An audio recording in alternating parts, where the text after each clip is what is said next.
खाली आता बस तर वाजले 9:30 वाजलेले आहेत आता आणि सोलापूरच्या बसमध्ये बसलोय मी. सोलापूरच्या बसमध्ये बसलोय कारण काय लेट झाले, मी लय कन्फ्युजनमध्ये निघलो. जायचं का नाही जायचं का नाही. ॲक्च्युली मी चाललोय गाणगापूरला. कॅन्सलच झालं होतं माझं ऑलमोस्ट. अक्कलकोटला जाऊन परत यावं म्हणून असं झालं होतं माझं. नवीन वर्षाचं दरवर्षीच जातो मी अक्कलकोटला वगैरे. अक्कलकोटला जातो दरवर्षी. त्यावेळेस गाणगापूरला पण जायचं चाललंय. कॅन्सल यासाठी झालं होतं की सोबत कोण नव्हतं त्यामुळे कॅन्सल केलं होतं. दोन मित्रांचं झालं होतं फिक्स, पण ऐन टायमाला त्यांचं कॅन्सल झालं त्यामुळं मी कॅन्सल करणार होतो. कारण एकटं तिथं राहायला लागल म्हणून मी कॅन्सल करत होतो. परत म्हणलं जाऊ दे काय होत नाही, देवाच्या त्या दारात चाललो आणि त्यांनी बोलवले म्हणून तर जाऊ शकते, नाही तर नसतो जाऊ जवळ. बाकी माझं नाशिकला जायचं चाललं होतं सगळ्यात पहिल्यांदा.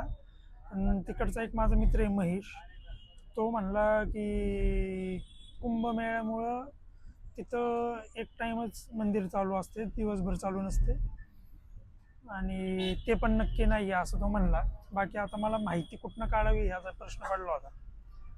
मग मी नाशिक कॅन्सलच केलं आणि मग गाणगापूर आणि अक्कलकोट फायनल केले. आता चाललोय, आता सोलापूरची बस भेटली, सोलापूरमध्ये जाणार. तिकडनं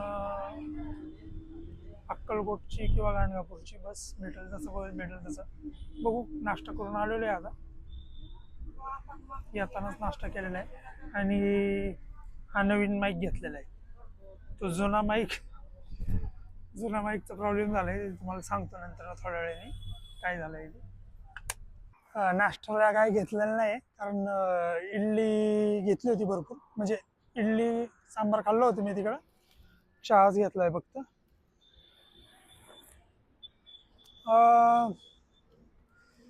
गाणगापूरला चाललोय जसं की सांगितलं तुम्हाला. आता इथून मी पहिल्यांदा सोलापूरला जाणार आहे. डायरेक्ट बस आहेत पुण्यावरनं, डायरेक्ट बस आहेत, मला भेटली नाही. कमी बस आहेत भरपूर. मग जर का गाणगापूरला जायचं असेल तुम्हाला पुण्यातनं तर असं ऑप्शन आहेत, 3 ऑप्शन आहेत. एक इथून सोलापूर, तिकडनं अक्कलकोट आणि मग अक्कलकोटवरनं गाणगापूर. नाही तर मी इकडनं डायरेक्ट अक्कलकोटची बस भेटती. पण लपडा असे, अक्कलकोटला बस जी येते ना भरपूर गर्दी असते मग त्या बसला, त्यामुळे मी ही घेतली, सोलापूरची बस घेतली आणि अक्कलकोटमध्ये सोलापूरमध्ये गेल्यावर परत अक्कलकोट आणि अक्कलकोट गाणगापूर असं करणार आहे. आणि दुसरा ऑप्शन एक आहे रेल्वेने जाता येतं गाणगापूरला. त्याची मी व्हिडिओ बनवलेली आहे, तर ती तुम्ही बघा, त्यामध्ये सांगितलं मी कसं जायचं. पण त्याचा प्रॉब्लेम असा आहे, रेल्वे स्टेशनवरनं गाणगापूर लय लांब आहे. मग तुम्हाला ते 6 सीटर वगैरे करून जावं लागतं आणि 6 सीटरमध्ये एवढं कोंबून बसवतात ना, त्यापेक्षा बसने गेलेलं परवडतं.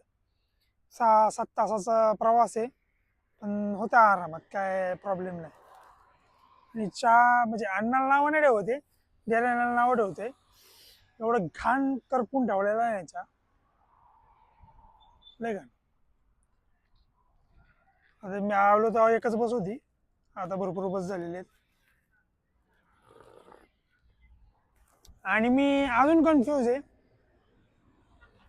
आता बसमध्ये मला अजून एक जण मुलगा भेटलाय, तो पण अक्कलकोटला चाललाय. त्यांनी जो प्लॅन केलाय ना तसाच मी प्लॅन केला कॅन्सल झाल्यावरती. आज जाऊन राहायचं तिथं आणि म्हणजे आज दिवसभर फिरायचं अक्कलकोटमध्ये आणि उद्या काकड आरतीला जायचं सकाळी सकाळी. ती काकड आरती झाली की मग थोडा वेळ थांबायचं, प्रसाद खायचा आणि यायचं, असं मी प्लॅन केला. तसाच त्या पोराने प्लॅन केलाय. त्याला मी म्हणलं पण चल म्हणून, तो म्हटलं काकड आरतीला जायचंय मला, नाही तर आलो असतो. ठीक आहे म्हणलं चालते. दुसरी गोष्ट अशी,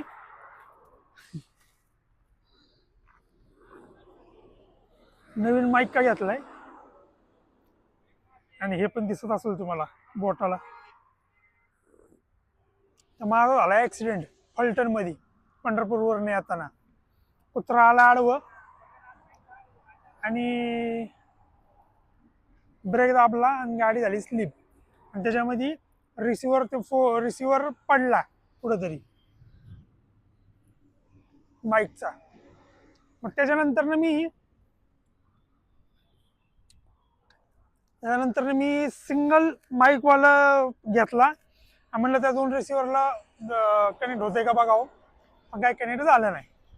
मग तो मी रिटर्न केला आणि हा दुसरा घेतला. रिटर्न केला म्हणजे त्याच्यात प्रॉब्लेम पण आला होता, तो माईक खराब होता. मग हा घेतला. सेमच प्राइस आहे, 200 रुपये जास्त आहे. ह्याची पण लिंक मी टाकतो डिस्क्रिप्शन मध्ये, बघा तुम्हाला कसं वाटतंय.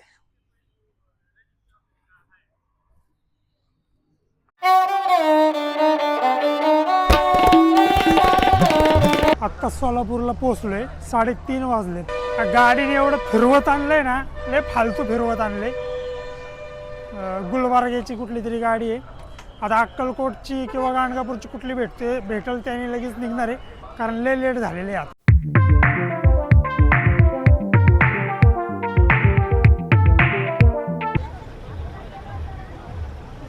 आता आलो अक्कलकोटमध्ये. शिवशाही का शिवनेरी कुठल्या तरी बसने आलो होतो एसीच्या. 105 रुपये तिकीट होतं. आता खंडोबाच्या मंदिरात आलो आहे दर्शन घ्यायला, आणि समाधी मठात पण जाईल आत्ताच, तिथलं पण दर्शन घेईल. आणि बहुतेक इथंच राहणार आहे आज अक्कलकोटमध्ये. आणि उद्या सकाळी अक्कलकोटला म्हणजे काकड आरतीला जाईल, आणि त्यानंतर मग गाणगापूरला जाईल, असं सध्या तरी प्लॅन चालला आहे माझा. कारण बसमध्ये बसलो होतो टेन्शनमध्ये, की टेन्शन म्हणजे असं नाही, मला बाहेर एकट्याला राहायची सवय नाही आहे. त्यामुळे मला थोडंसं असं वाटत होतं की जाऊ नको जाऊ असं वाटत होतं. पण बसमध्ये हा मित्र भेटला आणि ओळख झाली. पुण्यातला आहे, कोल्हापूरचा आहे तसा, पण पुण्यातच असतो. तर त्याच्यासोबत आज राहील अक्कलकोटमध्ये. उद्या गाणगापूरला जाईल बहुतेक, आणि मग त्याच्यानंतर डायरेक्ट पुण्याला जाईल, असा प्लॅन आहे सध्या तरी. बघू आता. तारीख आहे 31 डिसेंबर आणि अक्कलकोटमध्ये आहे मी, तुम्हाला माहितीच आहे. सांगायचा प्रयत्न करतो आहे मी की अख्ख्या अक्कलकोटमध्ये रूमच नाही आहेत राहायला, बेड पण नाही आहेत. आणि जिथं रूम आहेत तिथं 2,000 रुपये, 2,000च्या खाली कुठंच नाही आहे. आता मित्राच्या ओळखीने एका ठिकाणी 1,500 रुपये आहे, भेटली 1,500ला, पण ती मंदिरापासून 1.5 किलोमीटर लांब आहे, असं आहे. आता मी बघा मंदिरापासून मी इथं बोळात कुठं आलेलं आहे. आता इथं पण घरं आहेत, इथं पण 2,000 रुपये चालू. त्यात एका पोराने आम्हाला सांगितलं हॉस्टेल, बॉईज हॉस्टेल म्हणून आहे एक, तिथं भेटू शकतं 600-700 रुपयेमध्ये पर हेड, असं भेटेल म्हणलं बॉईज हॉस्टेल. 1,500पर्यंत भेटलं तर राहणार आहे, नाही तर मग बॉईज हॉस्टेल. ते पण नाही झालं तर मग रात्रभर फिरणार आहे. सकाळी इथं बाहेर आहे एक आंघोळ करण्यासाठी, तिथं आंघोळ करणार, आवरणार आणि दर्शनाला जाणार. बघूया काय होते. रूम तर भेटावी, कारण आराम पाहिजे थोडासा तरी. आता भेटलेली ही रूम आम्हाला. इथं अशी बारकीच रूम आहे आणि इथं वॉशरूम आहे. हा माझा मित्र, आमची ओळख झाली बसमध्ये, मग अशी तुम्हाला सांगितलं. आणि ह्या रूममध्ये अजून 2 मुलं आहेत, ती अनोळखी आहेत. मग ते सगळीकडे 2,000 रुपये सांगत होते. मग अशी तुम्हाला मी सांगितलं की 2,000 रुपये सांगते ते. मग हा मित्र आला, पुढं 2 पोरी होत्या, लहान पोरी होत्या, त्यांनी आम्हाला ही रूम दाखवली. तर त्यांच्यात आणि आमच्यामध्ये म्हणजे चौघांमध्ये 2,200 रुपये घेतलेत त्यांनी, म्हणजे परवडलं तसं बघायला गेलं तर. ती दुसरी 1,500ची रूम होती, ती लय लांब होती, 1.5 किलोमीटर. मग ते चालत जावं लागलं असतं किंवा रिक्षा करून जावं लागलं असतं. हे जवळच आहे, ते लांब नाही, चालत आहे. आता झाले, मी सेटल तर झालो आहे. आता जेवायला जाणार आहे. नवीन एक गोष्ट कळली मला, इथं अन्नछत्र जे आहे ना, तिथं लाईनीत तर तुम्ही थांबू शकता, पण बुकिंग करून पण जाऊ शकता. बुकिंग केल्यावर अर्धा तास लागतं ना वाटतं, अर्धा तास आधी जावं लागतं. आणि लवकर होतं, म्हणजे लवकर भेटतं जेवायला. त्या ऑनलाईन बुकिंग करावं लागतं, त्याची लिंक मी तुम्हाला डिस्क्रिप्शनमध्ये टाकेल, कोणाला पाहिजे असेल तर. तर आता झाले, आता आम्ही थोड्या वेळ बाहेर फिरणार आहे आणि जेवायला जाणार आहे. तर दाखवेल तुम्हाला. पास बुकिंग केल्यावरती किती वेळ लागतो हे सांगेल फक्त. आता झाल्यावरून आता बाहेर पडलोय जेवण करायला, म्हणजे प्रसाद घ्यायला चाललोय. 8:30चा स्लॉट आहे आमचा दोघांचा, तर त्यासाठी चाललोय. आता निघालोय, कच्चाच रोड आहे. इथं भक्ती निवास आहे. इथं भक्ती निवास बघा, इथं भक्ती निवासच्या समोरच थांबलोय आणि इथं ते पार्किंग आपलं अक्कलकोटचं. विषय असा आहे, आता तर दर्शनाला जाणार नाही कुठे, आता लेट पण झालेले आहे भरपूर आणि काकड आरतीला जाणार आहे सकाळी. तर जेवण करायला जातो आणि तुम्हाला जसं मी म्हणलं मगाशी की किती वेळ लागतो हे सांगणार आहे, तर ते सांगतो आणि नंतर मग व्हिडिओ एंड करतो आणि मग आपण भेटू उद्या. महालक्ष्मी नमोस्तुते श्वेतांबरधरे देवी.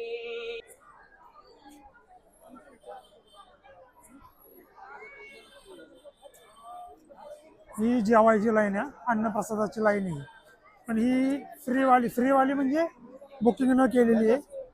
आपण बुकिंग केले त्यामुळे आपल्याला लवकर भेटू शकतं. बघू आपण, मला पण काय माहित नाही, पहिल्यांदाच बुकिंग करून चाललोय मी. हिने केलंय बुकिंग.